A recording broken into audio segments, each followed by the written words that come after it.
ప్రపంచంలోని అత్యధిక జనసాంద్రత కలిగి ఉన్న దేశం చైనా. అలాంటి చైనాలో జరిగే కొన్ని చెత్త విషయాల గురించి ఈ వీడియోలో మనం తెలుసుకునే ముందు టీ టాక్ ఛానల్ ని సబ్స్క్రైబ్ చేయటం మాత్రం మర్చిపోకండి. అందం ఆరోగ్యం గురించి విలువైన టిప్స్ తెలుసుకోవాలంటే మా కొత్త ఛానల్ మై టిప్ ఛానల్ కూడా సబ్స్క్రైబ్ చేయండి. ఈ ఛానల్ లింక్ డిస్క్రిప్షన్ లో ఉంటుంది, తప్పక సబ్స్క్రైబ్ చేయండి. ఇక విషయంలోకి వెళ్దాం.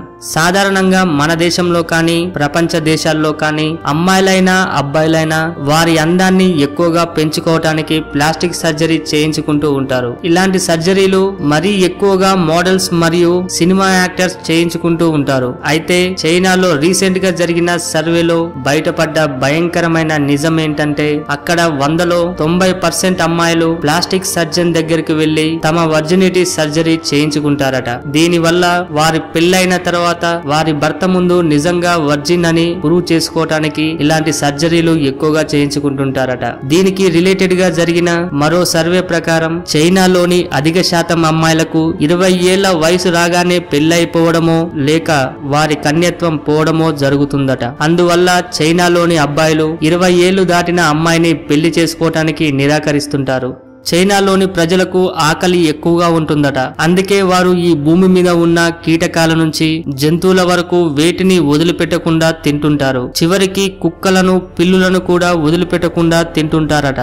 చాలా దేశాలలో వారిలాగా చైనాలోని వారు కూడా మద్యప్రియులే. పూర్వకాలంలో అక్కడ దొరికే నాటుసారాన్ని ఎక్కువగా తాగేవారు. ఆ తర్వాత విదేశీ మద్యాలు చైనా మార్కెట్లలోకి రావడంతో చైనీయులు కూడా తమ దేశం నుంచి మద్యాన్ని తయారు చేస్తున్నారు. వీరు తయారు చేసిన మద్యం ప్రపంచంలోని అత్యంత దరిద్రమైన మద్యంగా పేరుగాంచింది. ఈ మద్యాన్ని తాగిన వారు జీవితంలో ఎప్పుడూ మద్యం ముట్టుకోరని అంత వరస్టుగా ఈ మద్యం ఉంటుందట. ప్రపంచంలోని అత్యంత పెద్ద మాల్ చైనాలోని గ్వాంగ్డాంగ్ ప్రావిన్స్ లో 2005లో నిర్మించారు. సుమారు 5 మిలియన్ ఏరియా స్క్వేర్ ఫీట్లతో 2350 స్టోర్స్ తో ప్రపంచంలోని అతిపెద్ద షాపింగ్ మాల్ ని, దాని పక్కనే ఒక అమ్యూజ్మెంట్ పార్క్ ని నిర్మించారు. దీన్ని నిర్మించే సమయంలో ఈ మాల్ ఓపెన్ అయ్యాక కనీసం రోజుకు 1,00,000 మందికి పైగా వస్తారని ఆ మాల్ యాజమాన్యం అంచనా వేశారట. అయితే దానికి భిన్నంగా అక్కడ జరిగింది. ఆ మాల్ ఓపెన్ అయ్యి ఇన్ని సంవత్సరాలైనా అందులో కనీసం 1% కూడా ఫిల్ అవ్వలేదు. ఇప్పుడు ఆ ప్రాంతాన్ని గోస్ట్ టౌన్ గా అక్కడి వారు పిలుస్తున్నారు. సాధారణంగా మన భారతదేశంలో కోడిగుడ్లను ఉడకబెట్టుకుని తినడం చూస్తుంటాం. గుడ్లను తినడం వల్ల ఆరోగ్యానికి చాలా మంచిదని డాక్టర్లు కూడా చెబుతుంటారు. అయితే చైనాలో ఈ విషయాన్ని పాటిస్తారు, కానీ వాటిని ఉడకబెట్టే పద్ధతిని చూస్తే మాత్రం జీవితంలో మీరు ఉడకబెట్టిన గుడ్లను తినరు. ఎందుకంటే ఆ దేశంలో 8 నుంచి 10 సంవత్సరాల పిల్లల యూరిన్ లో గుడ్లను వేసి ఉడకబెట్టుకుని తింటారట. ఈ విధంగా చేయటం వల్ల ఆ గుడ్లలోని పోషక విలువలు మరింత ఎక్కువగా పెరుగుతాయని వారి నమ్మకం.